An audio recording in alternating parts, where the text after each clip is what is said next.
Aleluia. A mensagem de hoje tem dois grandes objetivos. O primeiro objetivo é responder a pergunta: o que é o Evangelho? O que esse Evangelho então faz nas nossas vidas?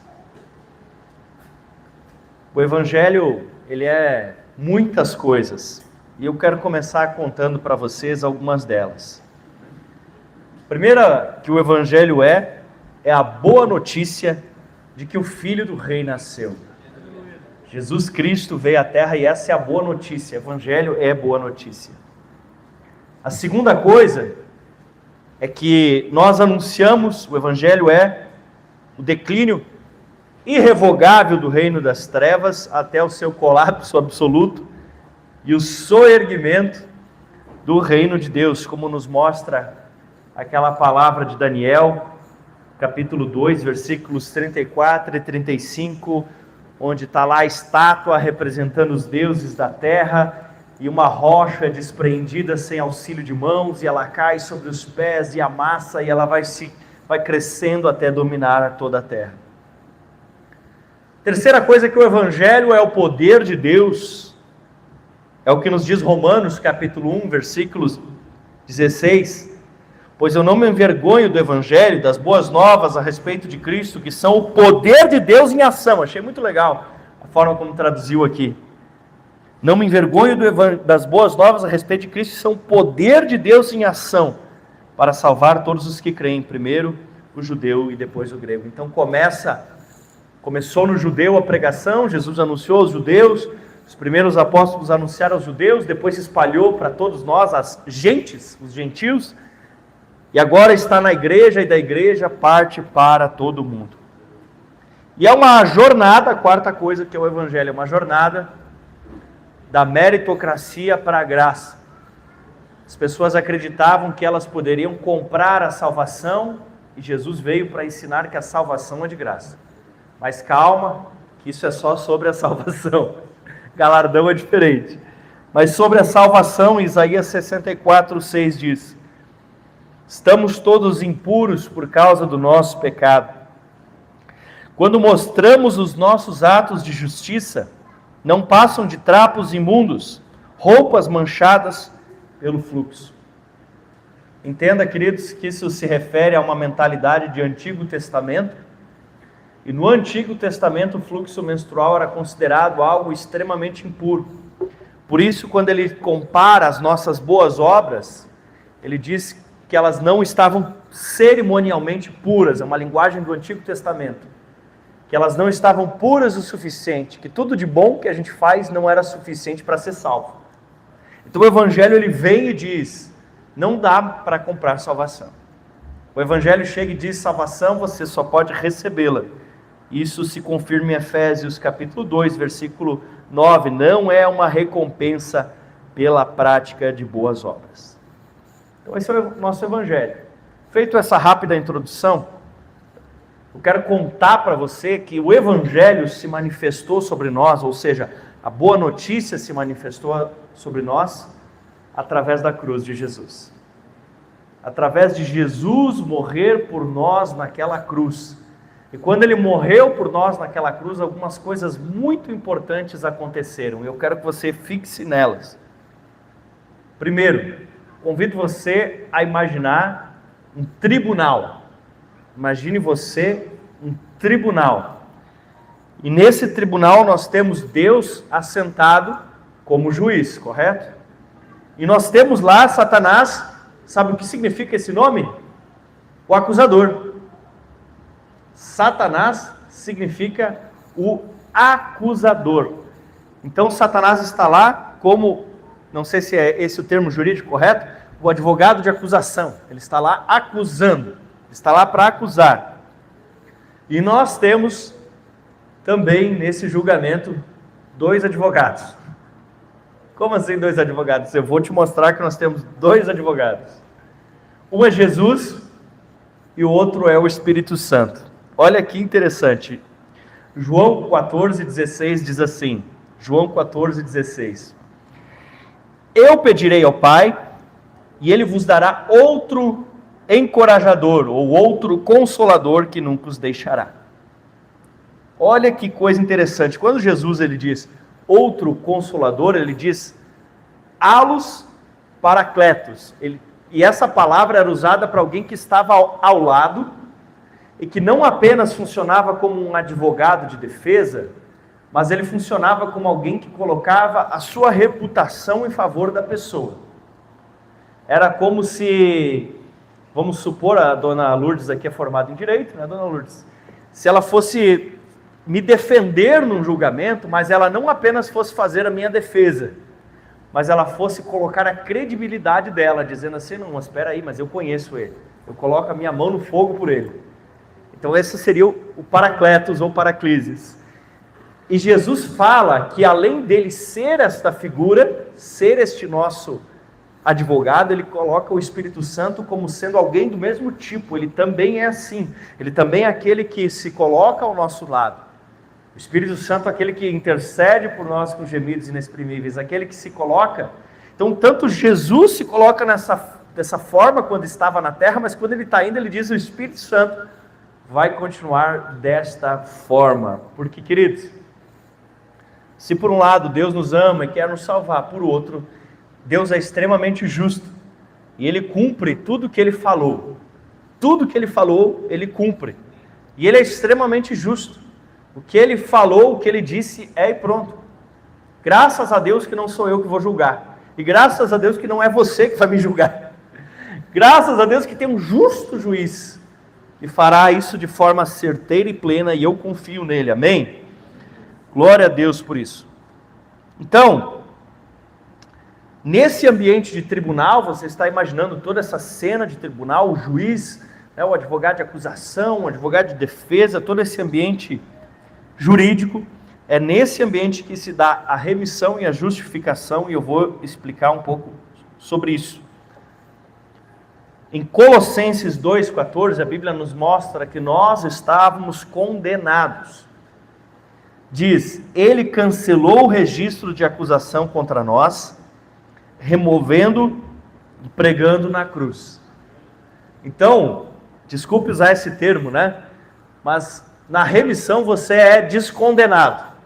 Você estava condenado, havia uma condenação, havia um processo, haviam provas. Por quê? Porque a Bíblia diz que o salário do pecado é a morte, correto? Então, o que eu mereço e o que você merece? Qualquer pessoa que tenha cometido um pecado é réu culpado e mereceria ir ao inferno. Um pecado. Quem nunca pecou? Todos pecamos, então todos nós estávamos condenados. É simples assim. Nenhum de nós é bom o suficiente para, por suas próprias pernas, chegar até o céu. Todos nós já erramos, todos nós já falhamos, todos nós já contamos alguma mentira, todos nós já cobiçamos algo que era de outro, cada um de nós já errou, já falhou. Mas diz que ele cancelou o registro de acusação, removendo e pregando na cruz. Então ele fez a nossa remissão. Você tinha um dossiê com os seus pecados. Havia um dossiê, havia ali algo delatando tudo que você pecou, e Jesus cravou isso na cruz e disse: este processo está anulado. Este réu, ele está agora descondenado, ele não está mais, não é que ele destruiu tudo que você fez no sentido de que você estava justo, calma, nesse momento ainda não, mas ele tirou essa acusação. Uau, muito forte isso, muito forte isso. Eu vou tentar ajudar você entendendo isso. Eu vi que o Gabi está com uma caneta na mão. Bom, pode me emprestar sua Bíblia primeiro, Gabriel. Empresta aí sua Bíblia.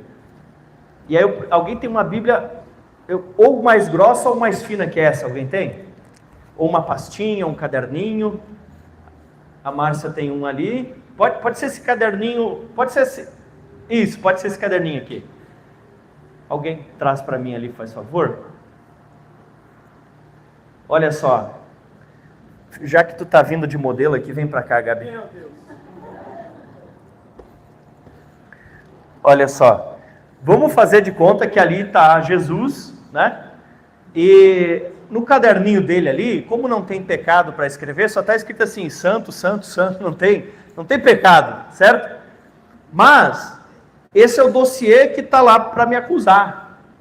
Esse é o dossiê dos meus pecados. Está ali, faz de conta que não é uma Bíblia, tá? E aí o que Jesus faz? Olha só o que Jesus faz. Ele pega o pecado para ele e dá a santidade para mim. E aí o que ele faz com o meu pecado? Já que tem uma cruz ali, vai mais para trás, ali ó, prega ela lá na cruz, o pecado lá, prega o pecado lá na cruz, poft! Agora, se o dossiê dos meus pecados está lá, o acusador vai me acusar do quê? Cadê a prova? Onde é que está? Cadê o dossiê? Está lá pregado na cruz. Como é que ele vai me acusar? Certo? Não tem mais como. Mas o que eu tenho aqui na mão? Opa, peraí. Agora, eu não preciso ser apenas um descondenado. Eu posso agora ser alguém justificado. Aleluia. Porque agora eu vou chegar diante do juiz e eu não vou mais apresentar aquele dossiê lá de pecado, porque aquele está pregado na cruz. Ficou pregado lá com Jesus na cruz.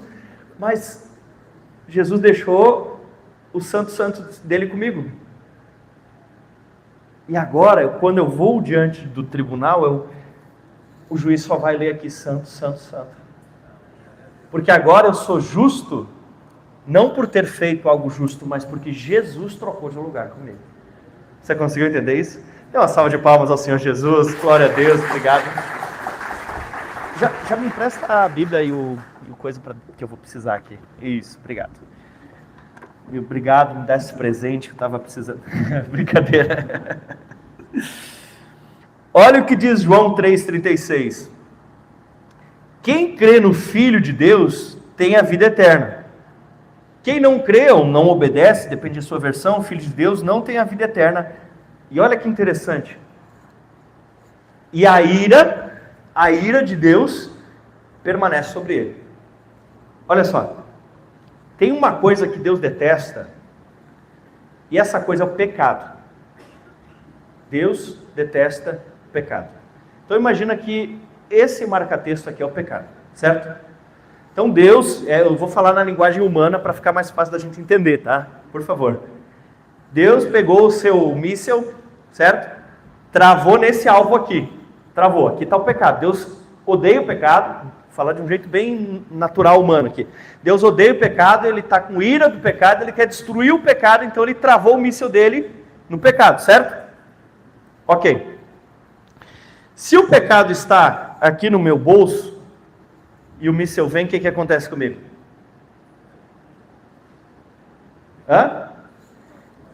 Eu vou ser destruído. Então o que Jesus faz? Ele tira o pecado de mim, e o que ele vai fazer com o pecado? Ele pegou o pecado, olha aqui, colocou o pecado dentro dele, faz de conta que a Bíblia agora é Jesus. E aí o que aconteceu com a ira de Deus? Caiu sobre Jesus na cruz. Por quê? A Bíblia diz: aquele que não tem pecado, Deus o tornou pecado. Então, por que Jesus foi ferido de Deus, oprimido e afligido, como diz Isaías 53? Porque quando Jesus foi para a cruz, ele pegou o teu pecado, colocou dentro dele, e a ira de Deus contra o pecado não atingiu você, porque o pecado não estava mais com você, atingiu Jesus, porque o teu pecado agora estava sobre Jesus, estava em cima de Jesus. Você pode dar um glória a Deus por isso? Aleluia, glória a Deus, muito obrigado. Pensa que coisa impressionante.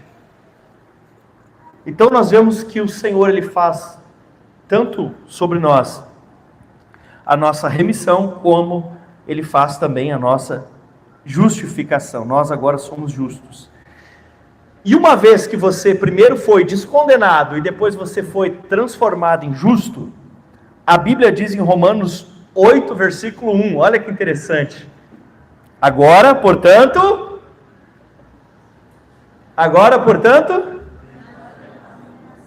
não há nenhuma condenação para os que estão em Cristo Jesus. Pergunta para o teu colega do lado assim: você está em Cristo?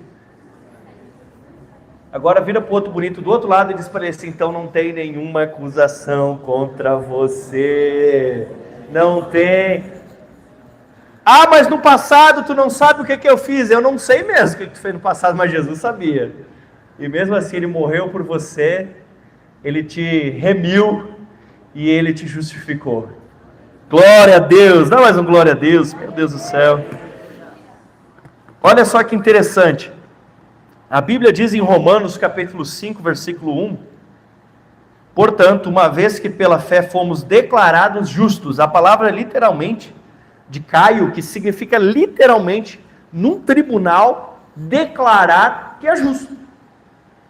Não é uma palavra genérica, é uma palavra literalmente usada no termo jurídico para dizer que é justo. Portanto, uma vez que pela fé vocês foram declarados justos. Meu Deus do céu. Temos paz com Deus por causa daquilo que o nosso Senhor Jesus fez por nós. Que bênção, né? Então nós somos um povo justo. Nós somos um povo leve. Nós somos um povo que sabe que vai morar no céu. Porque Jesus nos remiu e nos justificou. Nós somos justos. É uma alusão que eu faço, tá, gente? Isso não está escrito na Bíblia, mas eu digo que agora, quando Deus olha para a gente, Ele olha pelo buraquinho da mão furada de Jesus, né? Ele olha para a gente e não vê mais você como aquele pecador. Ele olha para você agora e ele vê você tão santo como Jesus. Lembra da troca que eu fiz aqui com o Gabriel, simbolizando da troca? Agora, quando Deus olha para você, Ele vê a santidade de Jesus, não o teu pecado. Uau! Me responde o seguinte: se Jesus pede algo ao Pai, o Pai concede ou não concede? Por isso que Jesus diz assim: vocês não estavam recebendo porque não estavam pedindo no meu nome. Agora vocês têm que começar pedindo no meu nome, daí vocês vão receber. Por que Jesus fala isso? Ele estava tentando explicar para eles o que tinha acontecido, o que aconteceria no mundo espiritual. Olha, gente, né, agora a gente trocou de lugar. Eu carreguei o teu pecado, você carrega a minha santidade. Então agora, quando você pedir em nome de Jesus, o Pai vai entender o recado. E ele vai perceber que é essa santidade que está sobre você. Por isso, você não precisa se sentir acusado. Mas quem sou eu para falar na célula? Quem sou eu para ministrar no louvor? Quem sou eu para trabalhar no GR Kids? Quem sou eu para varrer o chão da igreja? Quem sou eu para ficar na porta recebendo? Mas quem sou eu para viver em santidade? Quem sou eu para ler a Bíblia? Quem é você? Você é alguém que trocou de lugar com Jesus. E agora a santidade de Jesus está sobre você. Não, mas está difícil o casamento, mas é assim mesmo, porque é isso que eu mereço. Espera aí, Jesus trocou de lugar com você. E o que Jesus morreu a tua morte, era o que tu merecia. Jesus recebeu o que tu merecia. E o que Jesus merecia? É isso que você tem que buscar, porque vocês trocaram de lugar. Era para você ir para a cruz e Jesus ficar de boa. Mas Jesus foi para a cruz. Então o que você agora merece receber? O que Jesus teria recebido se não morresse na cruz por você. Uau! Ele morreu a tua morte para que agora você viva a vida dele. Por isso que os dons de Deus podem se manifestar sobre você, porque agora você é justo, agora você é santo, agora você é puro. Por isso que agora você pode evangelizar as pessoas, por isso que agora você pode ter um casamento restaurado, a vida financeira transformada, você pode ter paz com as pessoas no que depender de você. Por quê? Por causa que Jesus te tornou justo. Dá mais um glória a Deus. Quando a gente diz amém, a gente está dizendo que assim seja. Quando a gente diz glória a Deus, a gente está entregando uma adoração a Deus por aquele motivo. Então, eu convido vocês a serem mais participativos. Você quer que aconteça, dá um amém. Você está feliz, dá um glória a Deus. E assim a gente vai junto, se alegrando no que Cristo fez por nós. Amém? Bom, eu quero falar também que naquela cruz, e essa é a boa notícia, esse é o evangelho que nós contamos, naquela cruz Ele fez por você a expiação e a propiciação. É uns termozinhos teológicos meio difícil de falar, né? Vamos lá. Sai agora lá do fórum, né? Sai lá do julgamento e vamos agora para onde? Para o altar do templo dos judeus. Imagina a cena. Imagina lá aquele negócio, aquele cheiro de fumaça, aqueles animais sendo sacrificados pelos judeus, aquela coisa toda do Antigo Testamento. Imagina aquela cena, você consegue imaginar? aquele tendel todo lá. E nesse lugar, o templo de Israel, ele era como se fosse uma maquete de um verdadeiro santuário que existe no céu. Então o que Deus fez? Ele mandou o povo ali, liderado pelo Moisés, e depois por Davi, construírem um templo, e esse templo era como se fosse uma miniatura do verdadeiro santuário do céu. Então eles construíram esse lugar aqui na terra. E ali aconteciam rituais dos judeus, que era um símbolo de algo maior que aconteceria no céu. Era um símbolo de algo maior que aconteceria no céu. Ok, vamos lá, vai imaginando que você vai conseguir entender. Vamos ler agora o texto de Hebreus, capítulo 9, 22 até o 28. Hebreus 9, 22 até o 28. Esse é meio grandinho. Vamos lá. De fato, segundo a lei, então nós estamos falando lá dos judeus, quase todas as coisas são purificadas pelo sangue. E sem derramamento de sangue, não há remissão. Era necessário, portanto, que as figuras das coisas que estão no céu fossem purificadas com tais sacrifícios. Estão falando que o que os judeus tinham aqui na terra era a maquete do que tinha lá no céu de verdade. Mas as próprias coisas celestiais requerem sacrifícios superiores. Então estava dizendo o quê? Eles matar a ovelhinha ali no Antigo Testamento era um símbolo de algo maior que aconteceria um dia. Você sabe de que está falando, né? Jesus que morreria na cruz por nós. Porque Cristo não entrou em santuário feito por mãos humanas, figura do verdadeiro santuário, porém no próprio céu, para comparecer agora por nós diante de Deus. Ele não entrou para oferecer a si muitas vezes, como sumo sacerdote, entra todos os anos no Santo dos Santos com sangue alheio. Se fosse assim, ele precisaria ter sofrido muitas vezes desde a fundação do mundo. Agora, porém, ao chegar o fim dos tempos, ele se manifestou uma vez por todas para aniquilar o pecado por meio do sacrifício de si mesmo. E assim, como os homens está ordenado morrer uma só vez, vindo depois disso o juízo, assim também Cristo, tendo se oferecido uma vez por todas para tirar os pecados de muitos, aparecerá a segunda vez, não para tirar pecados, mas para salvar aqueles que esperam por ele. Glória a Deus! Você conseguiu entender? Quando Jesus morre na cruz, na realidade ele era o verdadeiro sacrifício sendo derramado no altar celestial. Por que precisava ser derramado sangue? Porque o salário do pecado é a morte. Romanos 6,23 diz, porque o salário do pecado é a morte. Uma vez que Deus declarou que se o homem pecasse ele morreria, e que o salário do pecado é a morte, o Senhor, o justo juiz, ele não iria agora revogar isso. Isso precisava ser cumprido, isso precisava acontecer. E olha que coisa maravilhosa, se cumpriu. Se cumpriu.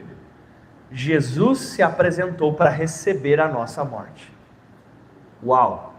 Jesus se apresentou para receber a nossa morte. Nessa linguagem ritual, isso chama expiação. Então o sangue dele cobriu o nosso pecado, tirou, cumpriu o requisito, removeu o nosso pecado. Mas não apenas isso, ele fez a propiciação, ou seja, ele tirou o pecado e tornou Deus favorável a nós. Porque existia uma inimizade entre Deus e os homens. Quando Jesus então ele morre no nosso lugar, ele torna Deus favorável a nós. Favorável a nós. Pastor, mas então todo mundo que viveu antes da cruz estava tudo condenado. Não, não é assim, é que a cruz está acima do tempo e do espaço. Ela está acima disso. A Bíblia fala sacrifício conhecido com efeito no princípio dos dias manifestado. Então isso tudo já estava conhecido de Deus e se manifestou nesses dias. Uau, que coisa profunda. E aí o que acontece? Ele faz a nossa expiação, ou seja, ele cobre o nosso pecado com seu sangue. Por isso, acontece a propiciação, ou Deus está a favor da gente, e consequentemente a remissão, a gente é solto da escravidão do pecado, porque a Bíblia diz que quem peca é escravo do pecado, então a gente é solto de todo tipo de prisão. E aí a gente já entra no terceiro termo, que fala disso mais especificamente, que é os negócios. Nós falamos primeiro de um tribunal, depois nós falamos de um ambiente religioso judaico, e agora nós vamos falar de um ambiente de negócios. O que acontecia no Antigo Testamento? Não só no Antigo Testamento, em alguns lugares ainda acontece. Se a pessoa se tornava muito endividada, ela poderia se tornar escrava da pessoa para quem ela devia. Então, a dívida rolava até um certo tempo, dependendo do tempo, poderia tomar os bens, mas se não tivesse bens, a própria pessoa poderia se tornar escrava pela dívida. Misericórdia. Né? Imagina, ela se tornava escrava pela dívida dela. Meu Deus do céu. E aí o que acontece? João 8,34 diz assim: em verdade eu lhes digo que todo que comete o pecado é escravo do pecado. Quem comete pecado é escravo do pecado. Levanta a mão só quem já pecou alguma vez na vida. Já pecou alguma? Então você foi o quê? Escravo do pecado. Escravo do pecado. Será que você ainda está escravo do pecado ou não? Para que você não seja mais escravo do pecado, só tem uma coisa que pode ser feita. E essa coisa se chama a redenção. Então funcionava assim, a pessoa ela tinha se endividado tanto que agora ela era escrava. Certo? Ela era escrava. Então, se esse teclado aqui é um ser humano, ele está escravo, tem duas formas que eu posso fazer. Eu posso, de alguma forma, tentar pagar para o dono do escravo, comprar ele para mim, ou eu posso tentar trocar de lugar, dizer, eu fico ali de escravo e deixo ele livre. Eu troco de lugar. Então, olha o que diz 1 Pedro, capítulo 1, versículos 18 e 19. Sabendo que não foi mediante coisas perecíveis como prata ou ouro que vocês foram resgatados. Opa, não sou mais escravo, eu fui resgatado. Não foi por ouro nem prata, não foi por dinheiro, fui resgatado. Mas como eu fui comprado? Da vida inútil que seus pais nos negaram, mas pelo precioso sangue de Cristo, como de um cordeiro sem defeito e sem marca. Quem comprou você daquele lugar de pecado e te trouxe para a liberdade foi Jesus, e o preço foi o seu sangue derramado. Meu Deus. Apocalipse também fala isso no capítulo 5. Depois vocês podem acompanhar tudo no missões.org, no fontecaxias.com, no aplicativo da igreja, está tudo lá também. Na célula a gente conversa, tira as dúvidas. Diz assim, Apocalipse 5, versículo 9. Digno és de pegar o livro, está falando sobre Jesus, o Cordeiro de Deus, e de quebrar o selo, porque foste morto, e com o teu sangue compraste para Deus. Deu para entender? Então você não é mais escravo do pecado. Quando você diz assim, mas eu não consigo largar esse pecado. Espera aí, tem alguma coisa errada. Eu não consigo mudar. Eu não consigo largar esse pecado. A sua fala não reflete a realidade. A sua fala não reflete o que a Bíblia diz. Porque o que a Bíblia diz? Que você teve a sua redenção, você foi tirado dessa condição de escravo do pecado. Jesus pagou um preço para tirar você dessa condição. Então agora você consegue largar o pecado. Sabe aquela luta contra o pecado recorrente? Você consegue largar. Tem pecado que parece débito em conta, né?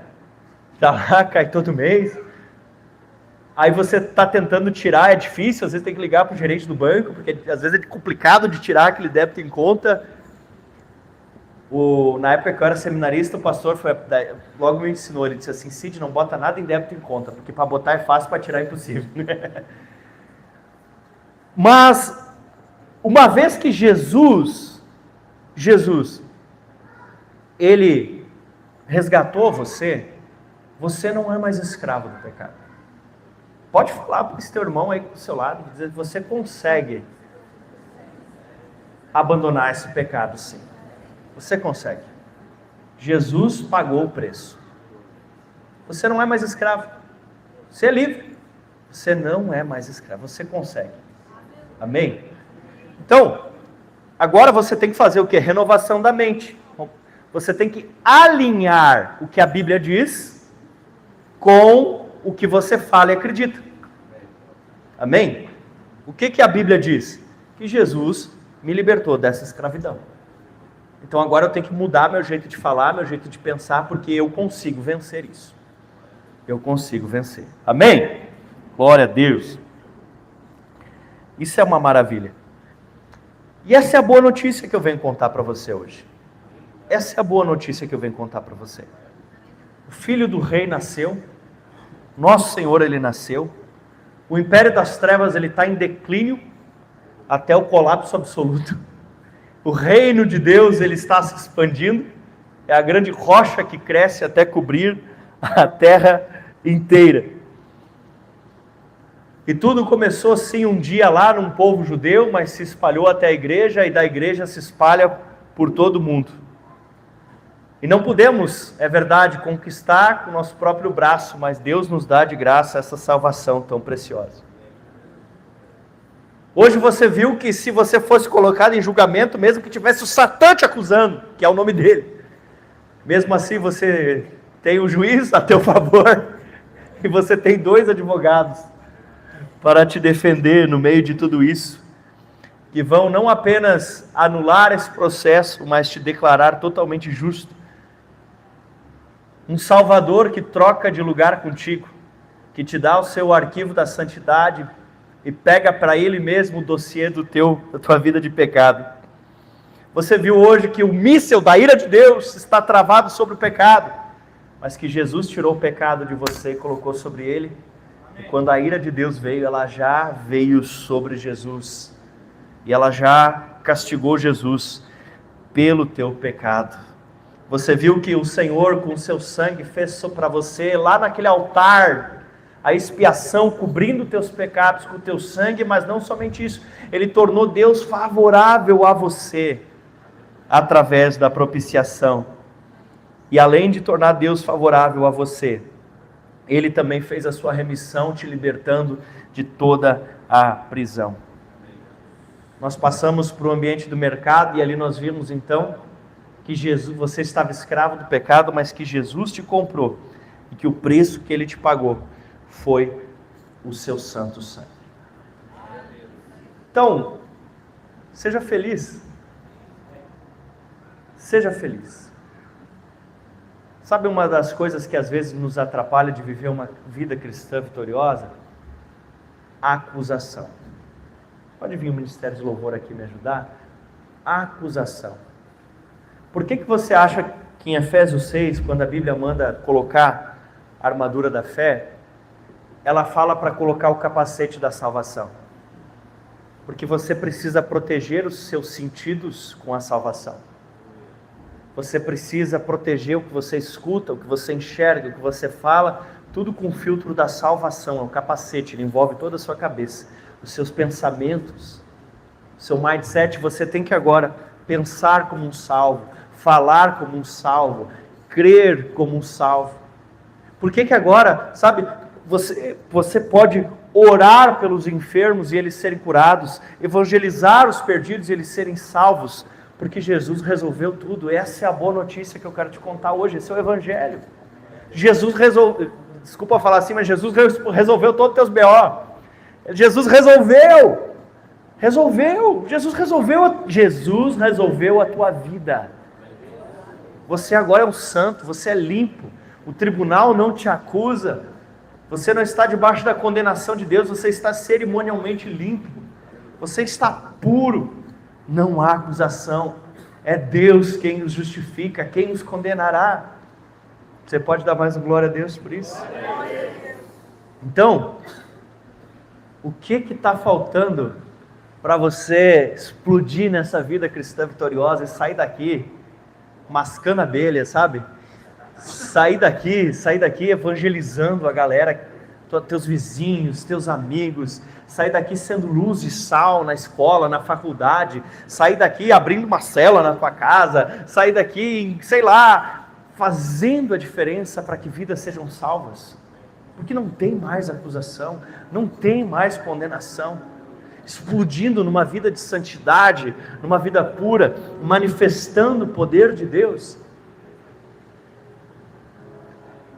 Só tem um detalhe de tudo isso. Tem um detalhe no meio de tudo isso. Lá no começo da mensagem, a gente viu que o Evangelho é o poder de Deus, amém? Deixa eu achar o versículo aqui. O Evangelho é o poder de Deus, mas ele é o poder de Deus para quem? Pois não me envergonho das boas novas a respeito de Cristo, que são o poder de Deus em ação para salvar todos os que creem. Romanos 1,16. Tudo isso que eu falei, tudo isso, tudo isso é o Evangelho, certo? Porque o Evangelho, como que o Evangelho se manifestou? Ele se manifestou na cruz de Cristo. Tudo isso é o Evangelho. Tem um porém de tudo isso. Isso é para quem? Crê. Então qual é a condição para todos esses benefícios? A fé. É crer. É a fé.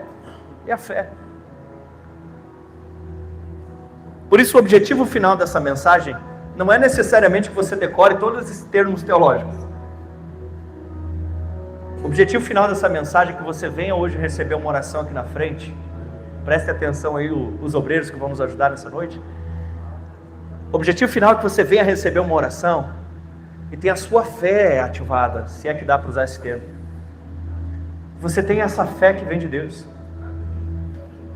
Uma vez me explicaram que o raio cai do céu, na verdade ele se encontra com o raio que vem da terra, mais ou menos assim. Existe um desequilíbrio entre as cargas elétricas que estão no céu e as cargas elétricas que estão na terra. Então elas se unem, e isso que forma o raio que a gente enxerga. O raio vem de cima e o raio vem de baixo, e a gente vê aquele, caiu um raio aqui, não necessariamente. Às vezes o chão aqui vai ficar virado para cima, porque saiu de baixo e se encontrou com aquele que veio de cima. É um reequilíbrio das cargas elétricas. Pastor, o que você está viajando? Estava legalzinha a pregação agora? Escuta. Tem uma certa fé da pessoa, mas tem uma fé que é a fé de Deus. E o teu coração tem que se inclinar nessa fé e se encontrar com essa fé. Essa fé do teu coração humano, que é pequena, se encontra com essa fé poderosa de Deus. E aí você que tem essa explosão de fé sobrenatural sobre a sua vida. Eu quero convidar aqui os líderes de célula, o pessoal do conselho, os ministros da intercessão, líderes de ministério também, para nós orarmos. O que vocês vão orar, obreiros?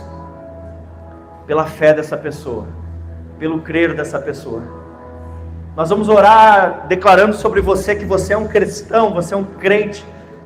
Jesus disse para o Tomé: Tomé, não seja incrédulo, seja crente. Tomé, não fica aí de frescura, creia Tomé. E hoje nós vamos orar para que você tenha fé que o teu casamento pode ser restaurado, que você tenha fé que você pode curar os enfermos pelo nome de Jesus, que você pode receber uma cura no seu corpo. Então você vai vir até aqui pedir oração para o obreiro. Você que quer entregar a vida para Jesus, reconciliar com Jesus, você que quer ser curado da enfermidade, você que quer ter o casamento restaurado, você vai vir aqui pedir oração, você vai falar para o obreiro o motivo. Mas o obreiro vai orar pelo teu motivo, mas ele vai orar também: Senhor, aumenta a fé dessa pessoa. Senhor, ajuda essa pessoa a crer em tudo que a cruz de Cristo já conquistou, em tudo que o Evangelho, a boa notícia, amém? Então você que quer receber essa oração, vem cá receber a oração. Vamos nos colocar de pé, se levante, feche os olhos. E você que quer vir receber a oração, vem até aqui, nós vamos orar por você. Aleluia. Pai, em nome de Jesus, nós te clamamos, Senhor. Gera nesse lugar uma atmosfera de milagres, uma atmosfera de fé. Nós não confiamos em nós confiamos em Jesus. Nós cremos no que o Senhor fez por nós. Podem orar, obreiros. Nós cremos no que o Senhor fez por nós naquela cruz. Nós somos livres. Nós somos livres. Não há mais acusação. Se ainda alguma acusação tem tentado falar no teu ouvido, conta para o obreiro para ele orar por você. Para que saia essa acusação, para que saia esse medo, para que saia essa vergonha. Você que vinha sentindo vergonha, pede para o obreiro orar para você e dizer: sai vergonha em nome de Jesus. Eu declaro fé sobre a sua vida, eu declaro fé sobre a sua vida. Pai, no nome de Jesus, vem. Que esse raio que vem de baixo se encontre com o raio que vem de cima. Que a nossa fé natural se encontre com a tua fé sobrenatural. Venho ajudar a orar aqui os líderes de ministério, os obreiros, os irmãos que participam do ministério de intercessão, líderes de departamento. Vamos orar, queridos.